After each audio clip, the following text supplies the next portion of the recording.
Di jiyanê de rê cuda ne. Lêvîn dikare astengiyên herî dijwar jî derbas bike.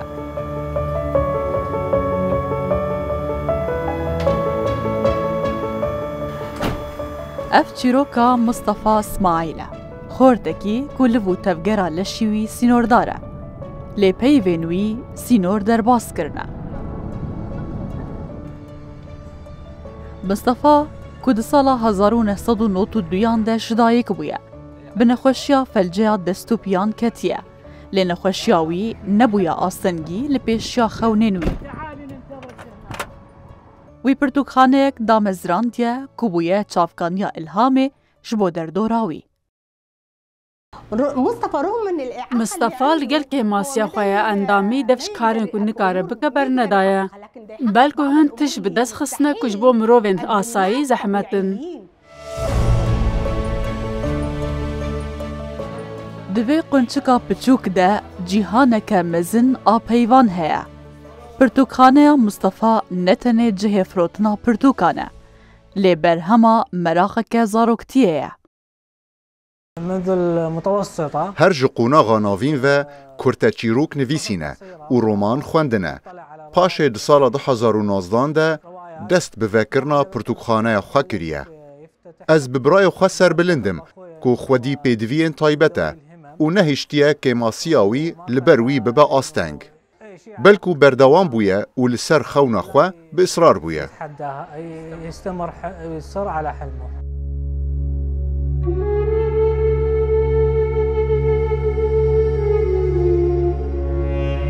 يا من سكنت قلبي في تلك اللحظات وأنا أبدع في رسم الكلمات يا طيفا سافر وتتطاير بين ثنايا النسمات.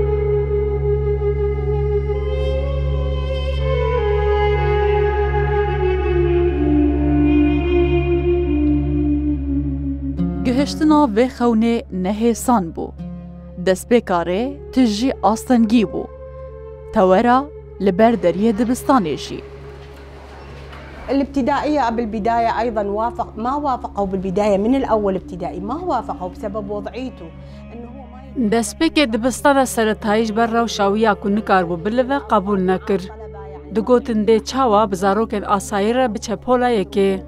Dibe ku wî bixin an êşê bidine. Lê mamosteyekî li dibistanê got ez berpirsiyariya wê hildigirim û ez ê lê miqatebim heta ku bavê wî were û wî bibe. أنا أتكفل بيه وأني أدير بالي عليه إلى أن يجي والده ياخذه.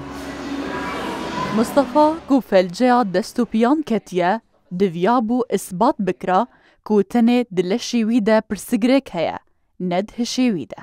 طبعا هو لازم يروح يجيب من اللجنة الطبية. Pêwîst bû ku ji komîteya bijîşkî raporeke bîne ku hişê wî ti pirsgirêk nîne. Piştî pişkînînê derket ku rêjeya zîreka wî sedî 85 zêdetir e. Ew di axaftinê de pirsgirêk heye û hêdî diaxive. Ji ber vê yekê nivîsîn bûye cigîrê axaftinê. Destê wî yê çepê bi jêhatî bikardîne.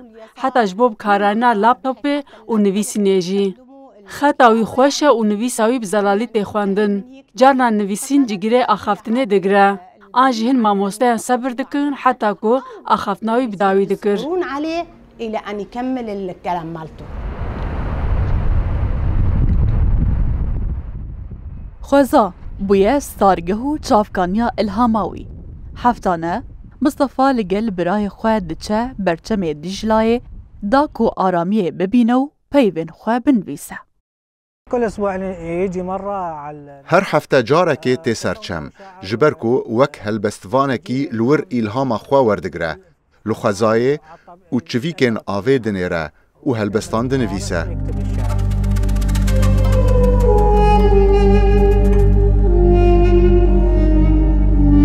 يا طيف الحنين يا من سكنت قلبي في تلك اللحظات وأنا أبدع في رسم الكلمات يا طيفا سافر وتطاير بين ثنايا النسمات.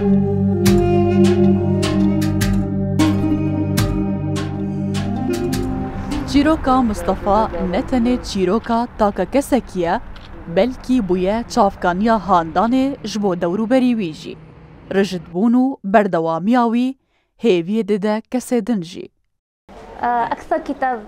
او پرتوکا کو پر بدل من بو و باندور لمن کر یک جبر همین وین یکم بناوه طایفی حنین بو نویسین وی پر باش بون و تو هزدکی کجدل درکتنا.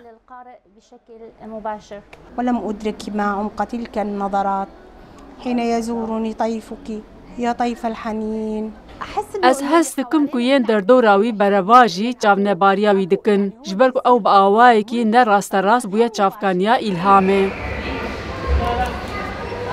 مصطفى اثبات کریه که تو آستنگی نکاره ریل برخونکی که بوینو حس کرنه تی آفدان بگره. او بپیوین خواه نتنه چیروکا خواه بلکی چیروکا هیویا همویان جی دنویسه.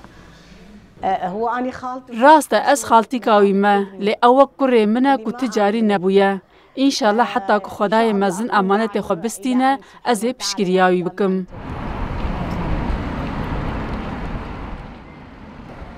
چیروکا مصطفى اثباتا وی راستیه که وین جلش بهستره.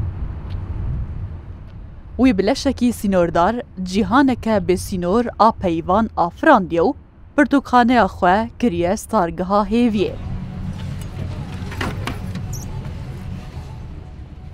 مصطفى اسماعیل بنویسین خواه بویه سمبول وی باوریه که تو آستنگی نکاره ریل برفرین خونان فکره.